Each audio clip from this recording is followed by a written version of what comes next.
I'm going to show you my secrets for the most flavorful and juicy baked chicken breasts. To avoid super dry chicken breasts, here's the one thing you should do before cooking them. You're going to need one of these. Ooh, let's get started. The chicken breast is tapered on one end and really thick on the other. This is going to cause uneven cooking, taking much longer to cook this thicker side.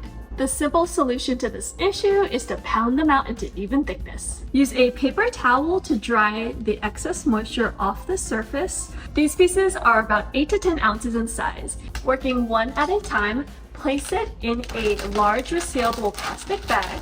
I like to keep the edges closed so that the raw juice doesn't splatter everywhere. Using the flat side of a meat mallet, pound the chicken. If you don't have a mallet, you could also use a rolling pin or the bottom of a heavy pan. You want the pieces to be a little bit less than 3/4 inch thick. Now the chicken is nice and even in thickness. If you happen to pick up really thick pieces, over 10 ounces in size at the grocery store, which they do sell these jumbo pieces of chicken, you need to cut them in half first. Using a really sharp chef's knife, boning knife, or fillet knife, start at the thicker end, gently place your hand on top, and cut down lengthwise until you reach the tapered end. This gives 2 even-sized cutlets. Add the cutlet to the plastic bag and flatten it out just so that it's an even thickness. If you do purchase these really large chicken breasts, you only need to buy 2 since you're cutting them into 2 portions each. Flattening the chicken is the perfect way to prevent moisture loss so you have super juicy pieces. This is my go-to seasoning mix that turns bland pieces of chicken into super tasty pieces, and it's really easy to prepare. 3 teaspoons kosher salt, 2 teaspoons sweet or smoked paprika, 1.5 teaspoons of garlic powder, 1.5 teaspoons of onion powder, 1 teaspoon black pepper, 1 teaspoon dried Italian seasoning. Just whisk this all together. Dried spices and herbs are concentrated in flavor, so a little bit goes a long way. It's really easy to customize this seasoning mix. If you want to go with a spicier Cajun flavor, try adding some oregano, thyme, and chili pepper like cayenne powder. I'll leave a link to the recipe in the notes section below. Try adding some ground mustard for pungency, or ginger, or for earthiness, coriander, and cumin. To add a little sweetness, try some brown sugar, and for warm spices, cinnamon and allspice. If you're not using the seasoning blend right away, don't worry, just store it in an airtight container for about 2 weeks. Brush some olive oil on the surface of each side of the chicken breast. This adds flavor and it protects the meat from drying out because it creates a lipid barrier, preventing moisture loss. The fat in the oil is also going to promote Maillard browning, which is going to create hundreds of new flavors on the surface of the chicken. Now I'm going to use my super flavorful seasoning mix and sprinkle about 1/2 to 1 teaspoon per side, depending on how savory you like it. I like to start up high so that you get even coating on each side. The paprika in the seasoning mix is going to add a nice red hue to the chicken. When the dried herbs and spices come in contact to the fat in the olive oil, it's going to help draw out the fat-soluble flavor molecules so you have a more delicious piece of chicken. Flip the pieces over and season the other side. Line a large sheet pan with foil. I found this is the easiest method for cleanup. You could also use a large baking dish if you'd like. To prevent sticking, drizzle some olive oil onto the foil. Transfer the chicken breasts to the sheet pan.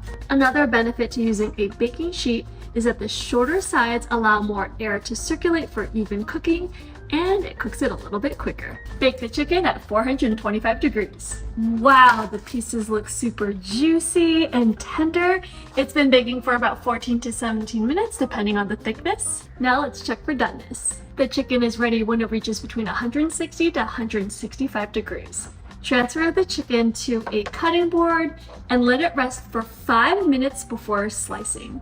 Resting allows the flavorful juices to redistribute into the muscle fibers so it gets locked into the food instead of all over the cutting board and on your plate.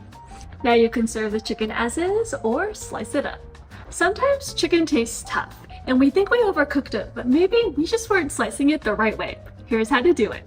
What makes slicing chicken a little bit tricky is that the muscle fibers don't run in the same direction. How you cut the meat is going to impact the tenderness of the chicken. You can really see the way the grains run when you shred a piece of cooked chicken. pulling it apart, see how it naturally runs down? This is the way the muscle fiber is running along the piece of chicken. On the other side, it's running in the opposite direction. To break down the strands of muscle fiber so that the chicken tastes really tender, we're going to cut against the grain. You could slice the chicken straight down 100% against the grain, but I like to go at a slight angle. This ensures that you have some chew and that the meat doesn't just fall apart. Let's grab a slice and tear it apart. As you can see, you can easily break it into smaller pieces, which means it's going to be a lot more softer and tender when you chew. Meal prepping chicken breasts can save you time throughout the week and ensures that you have a healthy and protein-packed meal. Here's how to do it. Add the chicken to an airtight container and refrigerate for up to 5 days. To freeze the chicken breast, place it in a piece of plastic wrap. Store in an airtight container or resealable plastic bag for up to 4 months, then defrost before using.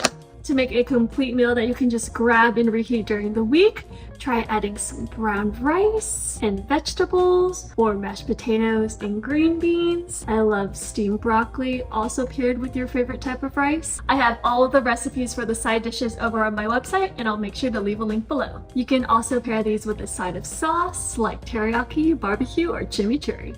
To reheat the meals, just cover and microwave on the high setting in 15 to 30 second increments till hot. What are your favorite sides to pair with the chicken? Leave a comment below. To make a gourmet chicken dinner, let's make a mushroom sauce. Heat a large skillet over medium heat, then add 2 tablespoons of olive oil. Saute until lightly golden brown, about 3 to 4 minutes. Add 2 teaspoons of minced garlic. Add 1 teaspoon of chopped rosemary and 1 teaspoon of chopped thyme. Saute until fragrant, about 30 seconds. Add 4 cups of sliced mushrooms. These are cremini. Add a half teaspoon of kosher salt, 1/4 teaspoon of black pepper. Saute until the mushrooms are tender. Add 2 teaspoons of soy sauce and 2 teaspoons of balsamic vinegar. Stir and cook for 1 minute.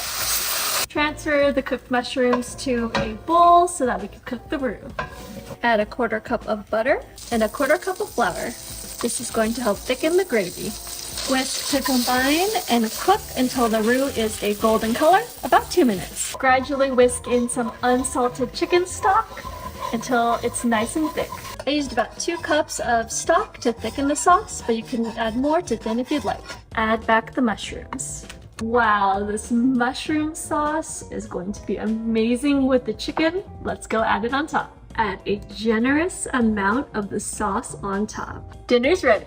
Now that you know how to make juicy baked chicken breasts, it's super easy to customize and add your own twists. Get the full recipe over on my website, jessicagavin.com. See you in the next video.